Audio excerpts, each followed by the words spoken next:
Hello అండి, welcome to me పాలమూరి పిల్ల.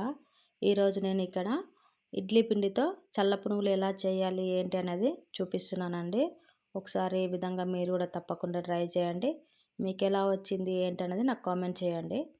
ఇక్కడ నేను ఇడ్లీ పిండిలోకి ఆనియన్ సన్నగా కట్ చేసి పెట్టుకున్న ఆనియన్స్, అలాగే పచ్చిమిరపకాయలు, కరివేపాకు, కొత్తిమీర, టేస్ట్కి సరిపడ సాల్ట్, 1 టేబుల్ స్పూన్ జీలకర్ర కూడా యాడ్ చేసుకుంటున్నాను.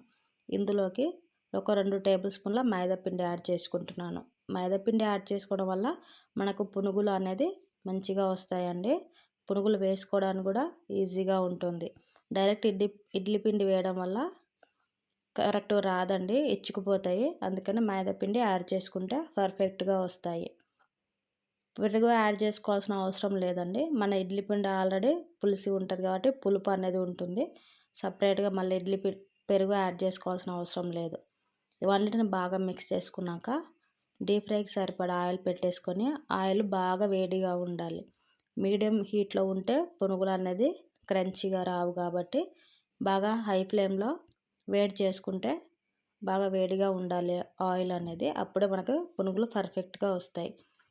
ఇప్పుడు ఆయిల్లోకి మనం చిన్న చిన్న పునుగుల్లాగా ఈ విధంగా వేసుకుంటే సరిపోతుందండి. అన్నీ కూడా ఈ విధంగానే వేసుకోవాలి. వీటిని కలుపుకుంటూ మంచి గోల్డెన్ బ్రౌన్ కలర్ వచ్చేంత వరకు కూడా ఫ్రై చేసుకోవాలి. లో ఫ్లేమ్లో పెట్టి కుక్ చేసుకుంటే లోపటి వరకు కూడా మనకు పర్ఫెక్ట్గా కుక్ అవుతుందండి పునుగులు. ఈ విధంగా గోల్డెన్ బ్రౌన్ కలర్ వస్తే సరిపోతుందండి. వీటిని మనము పక్కకు తీసేసుకుందాము. ఇంకా మిగిలిపోయిన ఇడ్లీ పిండితో కూడా ఈ విధంగా అన్ని వేసేసుకోవాలండి. మనకి ఎన్ని కావాలంటే అన్ని వేసేసుకోవచ్చు. ఒకసారి మీరు కూడా ఈ విధంగా తప్పకుండా ట్రై చేయండి. ఈవినింగ్ స్నాక్స్లో కానీ మార్నింగ్ టిఫిన్లో కానీ చాలా బాగుంటాయండి. పల్లి చట్నీ లేదా టమాటా చట్నీతో అయినా కూడా సూపర్గా ఉంటాయి. ఒకసారి మీరు కూడా తప్పకుండా ట్రై చేయండి. మీకు ఎలా వచ్చింది ఏంటనేది నాకు కామెంట్ చేయండి. కొత్త వాళ్ళు ఎవరైనా మన ఛానల్ చూస్తున్నట్టయితే సబ్స్క్రైబ్ చేసుకోండి. అలాగే లైక్ చేయండి, షేర్ చేయండి. చూడండి ఎంత పర్ఫెక్ట్గా వచ్చాయి అనేది కనిపిస్తుంది కదా మీకు ఇక్కడ. ఒకసారి మనము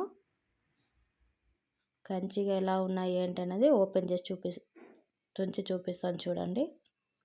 లోపటి వరకు కూడా సాఫ్ట్గా పర్ఫెక్ట్గా కుక్ అయ్యాయి కదా ఇక్కడ. చూడండి ఎంత బాగా కుక్ అయింది ఏంటి అన్నది మీకు కనిపిస్తుంది కదా. ఒకసారి మీరు కూడా ఈ ప్రాసెస్లో తప్పకుండా ట్రై చేయండి. మీకు ఎలా వచ్చింది అనేది కూడా నాకు తెలపండి. Thank you.